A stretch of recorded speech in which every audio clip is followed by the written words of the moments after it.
Welcome to Acadmea. Your journey to exam success starts here. In this video, we'll walk you through the dashboard, analytics, and student sections. Let's begin with the dashboard.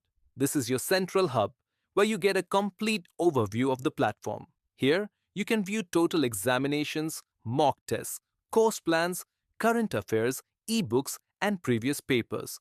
You'll also find quick access to key features along with a snapshot of your recent activities. Next, let's explore the analytics section.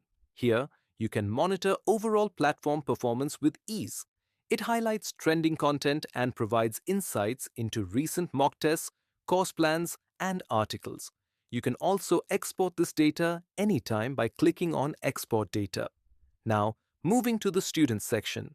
This section gives you a complete view of your students, including total, active, and pending users.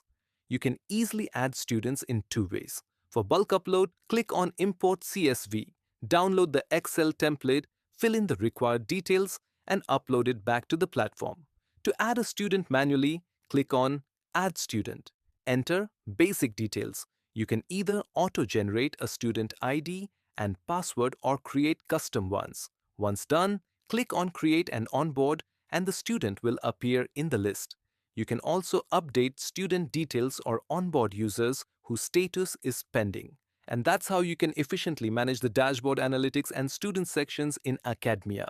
Transform your exam preparation with Acadmea.